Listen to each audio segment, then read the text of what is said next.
हम में से बहुत से लोगों की जो पहले इन्वेस्टमेंट होती है वो मोस्टली गोल्ड में होती है। या तो हम फिजिकली गोल्ड खरीद लेते हैं, या गोल्ड कॉइन्स खरीद लेते हैं, या ज्वेलरी खरीद लेते हैं। सो आज इस वीडियो में आपको बताने वाला हूँ कि फिजिकल गोल्ड के अलावा हमारे पास और कौन से दो ऐसे ऑप्शंस हैं जो फिजिकल गोल्ड से आपके लिए ज़्यादा हेल्पफुल हैं। उसमें आपको टैक्सेस के बेनिफिट्स मिलने वाले हैं, साथ ही साथ सेफ्टी, लिक्विडिटी एंड प्योरिटी। इन तीनों की जो आपके अंदर जो एक क्वेश्चन रहता है कि अगर आप किसी ज्वेलर से कोई ज्वेलरी खरीद के लाते हैं, कोई गोल्ड खरीद के लाते हैं, तो आपके मन में एक हमेशा बना रहता है डाउट कि अरे कितना प्योर होगा, उस ज्वेलर ने कितनी अच्छी क्वालिटी की ज्वेलरी दी होगी। सो आज आपको वो तीनों ऑप्शंस में बताने वाला हूँ, और साथ ही साथ ये भी बताने वाला कि कौन सा ऑप्शन आपके लिए सबसे बेस्ट है और आप कहाँ से कौन सा गोल्ड परचेज कर सकते हैं। सो सबसे फर्स्ट गोल्ड जो है वो फिजिकल गोल्ड। अब फिजिकल गोल्ड में हमेशा हमारे पास एक प्योरिटी का जो क्वेश्चन रहता है वो ये रहता है कि अगर आप किसी ज्वेलर से या हम किसी भी ज्वेलर से कोई से गोल्ड कॉइन खरीदते हैं, गोल्ड ज्वेलरी खरीदते हैं, तो वो कितना प्योर है, पहली चीज़ ये। सेकेंड उसमें रहती है लिक्विडिटी की। अब आप जब भी कोई भी ज्वेलरी खरीदेंगे या कोई भी गोल्ड प्रोडक्ट्स खरीदेंगे फिजिकली, तो उसमें आपको कुछ ना कुछ मेकिंग चार्जेस पे करने होते हैं। अगर आप गोल्ड कॉइन खरीदें, गोल्ड बार्स खरीदें, या फिर आप ज्वेलरी खरीदें, डिपेंडिंग अपॉन आप किस लेवल की ज्वेलरी खरीदते हैं। अगर ज़्यादा हाई फैशनेबल ज्वेलरी खरीदेंगे तो उसके मेकिंग चार्जेस भी ज़्यादा होते हैं। वो मेकिंग चार्जेस आपको 5% से लेके 15%, 20% तक होते हैं, डिपेंडिंग अपॉन आप किस टाइप की ज्वेलरी खरीद रहे हैं। जो तीसरी चीज़ आती है वो आती है सेफ्टी की। अब इसको लेके हमेशा सबके मन में एक डर बना रहता है। आप हमेशा सुनते होंगे कि मार्केट से लेडीज़ की चेन छीन जाती है, कभी कभी लोग उनके वॉलेट से, उनके पर्स में से सब ज्वेलरी निकाल लेते हैं। तो ये सेफ्टी का रिस्क हमेशा बना रहता है। फोर्थ है मेकिंग चार्जेस, जिसके बारे में मैंने आपको बताया। फिफ्थ है जीएसटी। अगर आप फिजिकल गोल्ड भी खरीदते हैं तो भी आपको उस पर 3% की जीएसटी पे करनी होती है। मतलब आपके 100 रुपये पहले ही दिन 97 रुपये हो चुका, 3%, 3 रुपये तो आपके ऑलरेडी चलेगा। नेक्स्ट आता है हमारा इनकम टैक्स। मान लीजिए आपने कोई ज्वेलरी खरीदी 30,000 रुपये पे और उसको बेच दिया 50,000 रुपये पे। तो अगर आपने कुछ टाइम बाद उस ज्वेलरी को बेचा या उस गोल्ड को बेचा, तो उस पर जो आपको एप्रिसिएशन मिलेगी, लॉन्ग टर्म कैपिटल गेन, उस पर भी आपको इनकम टैक्स देना होगा। एंड 7 चीज़ और लास्ट पॉइंट ये कि क्या आपको फिजिकल गोल्ड से और ज्वेलरी से रेगुलर इनकम आती है, तो वो नहीं आती है। अब ये तो रहा फिजिकल गोल्ड। अब इससे एक स्टेप आगे जाके देखते हैं डिजिटल गोल्ड। अब डिजिटल गोल्ड क्या है? जैसा कि आप जानते हैं कि necessity is the mother of invention. Physical gold के साथ लोगों को बहुत सारे इशूज़ थी, प्रॉब्लम्स थे, उसके साथ सेफ्टी रिस्क था, तो इसको देखते हुए डिजिटल गोल्ड का इन्वेंशन हुआ। अब डिजिटल गोल्ड में कुछ फैसिलिटीज़ तो आपको रहती है। फर्स्ट इज प्योरिटी का। अब उसमें रहता है कि डिजिटल गोल्ड आपको 100% प्योर रहता है। सेकेंड चीज़ लिक्विडिटी की। इसको आप 24/7 कभी भी सेल कर सकते हैं और आपका पैसा आपको मिल जाएगा आपके अकाउंट में। थर्ड चीज़ आती है जो सेफ्टी की।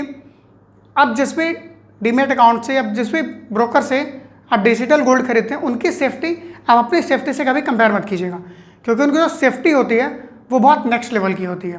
वो उस जगह को टोटली इंश्योर करा के रखते हैं, उसके बहुत ही हाई लेवल की सिक्योरिटी होती है। तो इसमें आपको सेफ्टी का भी कोई इशू नहीं रहता। इसमें मेकिंग चार्जेस, डिजिटल गोल्ड में आपको कोई भी मेकिंग चार्जेस पे नहीं करना होता है। नेक्स्ट हमारा जीएसटी। क्या डिजिटल गोल्ड में हमें जीएसटी पे करना पड़ेगा? तो यस, आपको उस पर भी जीएसटी पे करना पड़ेगा। 6 पॉइंट आती है इनकम टैक्स। क्या डिजिटल गोल्ड पे भी इनकम टैक्स देनी पड़ती है? डेफिनेटली आपका जो भी एप्रिसिएशन होगा उस पर आपको इनकम टैक्स देनी पड़ेगी। एंड 7th पॉइंट और लास्ट पॉइंट, क्या डिजिटल गोल्ड से आपको रेगुलर इनकम मिलेगी? तो वो नहीं मिलेगी। अब इन चीज़ों को देखते हुए हमारी गवर्नमेंट ने और आरबीआई ने एक अपना बॉन्ड निकाला, जिसे एसजीबी कहते हैं, सोवरेन गोल्ड बॉन्ड। अब सोवरेन गोल्ड बॉन्ड में क्या होता है कि इसमें प्योरिटी का आपको कोई टेंशन नहीं है, लिक्विडिटी का थोड़ा सा टेंशन है, उसके बारे में बताऊंगा कि आप उसको कैसे लिक्विडेट कर सकते हैं। सेफ्टी का भी कोई इशू नहीं, क्योंकि वो पेपर के फॉर्मेट में होता है, एक बॉन्ड होता है, तो उसका भी आपको कोई इशू नहीं है।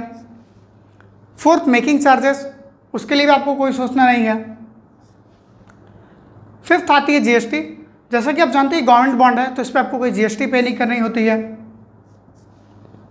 सिक्स्थ आता है इनकम टैक्स। अब इनकम टैक्स भी इस पर आपको पे नहीं करनी होती है अगर आप 8 साल से ज़्यादा इन्वेस्ट करते हैं। मतलब आपने 2021 में गोल्ड खरीदी फॉर एग्जांपल 45,000 रुपये पे पर ग्राम के हिसाब से, और आपने 10 ग्राम गोल्ड खरीदा, और अगर आप इसको 8 साल तक इन्वेस्टेड रहते हैं इसमें, और 8 साल के बाद गवर्नमेंट वापस आपसे बॉन्ड खरीद लेगी और उस टाइम जो रेट होगी वो आपको पे करेगी। फॉर एग्जांपल अभी का रेट है 45,000 रुपीज़, और आज के 8 साल बाद गोल्ड का जो रेट हो जाता है वो 80,000 रुपीज़ हो जाता है। तो उस टाइम के हिसाब से गवर्नमेंट आपको 80,000 रुपीज़ पर 10 ग्राम के हिसाब से आपको पे करेगी। अब इसमें कि अगर आप 5 साल से ज़्यादा इसमें इन्वेस्टेड रहते हैं तो इस पर आपको LTC long term capital gain पे कोई टैक्स नहीं देना होता है। अगर आप 5 साल से पहले इसको लिक्विडेट करते हैं देन आपको लॉन्ग टर्म कैपिटल गेन पे कुछ टैक्सेस देने होते हैं। अब एक क्वेश्चन ये आता है कि लिक्विडिटी का इसमें इशू जो आपने को पहले बताया था मैंने, उसमें तो कि आप खरीदे कहाँ से। अगर आप किसी बैंक से खरीदते हैं, डायरेक्टली किसी ब्रोकर से खरीदते हैं, तो बैंक से खरीदने पे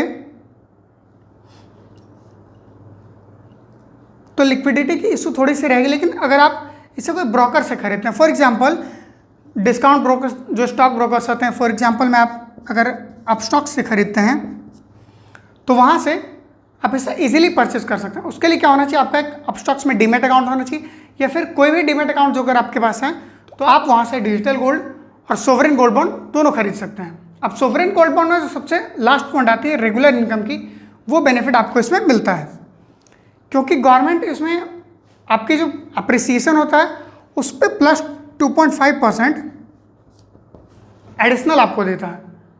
फॉर एग्जांपल अगर आपने आज गोल्ड खरीदा 45,000 पर 10 ग्राम के हिसाब से, और आप उसे 8 साल के बाद बेचते हैं 80,000 रुपीज़ पर 10 ग्राम के हिसाब से, आपका जो अप्रिसिएशन वो तो आपको मिलेगा ही, साथ ही साथ हर साल आपको 2.5% का एडिशनल इंटरेस्ट भी मिलेगा, जो गवर्नमेंट आपको हर 6 महीने पे आपके अकाउंट में क्रेडिट कर देती है, आपके डायरेक्ट बैंक अकाउंट में। ये होती है बेनिफिट्स। सो सिंपली अगर आपके पास डीमैट अकाउंट नहीं है और आप इस तरह से अपने पैसे को इन्वेस्ट करना चाहते हैं सोवरेन गोल्ड बॉन्ड में, जहाँ से आपका गोल्ड में इन्वेस्टमेंट भी हो जाए, आपका गोल्ड सेफ प्योर भी रहे, आपको कोई GST पे ना करना पड़े, आपको उस पर इनकम टैक्स पे ना करना पड़े, और साथ ही साथ आपको उससे रेगुलर इनकम भी मिलती रहे, सो इसका बेस्ट ऑप्शन है सोवरेन गोल्ड बॉन्ड। तो डिस्क्रिप्शन बॉक्स में मैंने लिंक दिया है, डीमैट अकाउंट ओपन करें, आप स्टॉक्स पर क्लिक करके आज ही अपना डीमैट अकाउंट ओपन करें, जहाँ से आप सोवरेन गोल्ड बॉन्ड खरीद सकते हैं, आप वहाँ से डिजिटल गोल्ड में भी इन्वेस्टमेंट कर सकते हैं, और साथ ही साथ आप वहाँ से स्टॉक मार्केट में भी इन्वेस्टमेंट कर सकते हैं। सो ऐसे ही ढेर सारी इन्वेस्टमेंट रिलेटेड वीडियोस के लिए आप इस चैनल को सब्सक्राइब करें। हम आपके लिए बहुत सी और भी इन्वेस्टमेंट के अच्छे ऑप्शंस और जो भी राइट ऑप्शंस हैं आपके लिए, आपको अपना पैसा कहाँ इन्वेस्ट करना चाहिए, कैसे इन्वेस्ट करना चाहिए और कितना इन्वेस्ट करना चाहिए, ऐसी ढेर सारी वीडियोस देखने के लिए आप इस चैनल के साथ बने रहें। सो आप इस चैनल को सब्सक्राइब करना ना भूलें। हम मिलते हैं नेक्स्ट वीडियो में। Till the time make money and grow your money wisely. Thank you so much.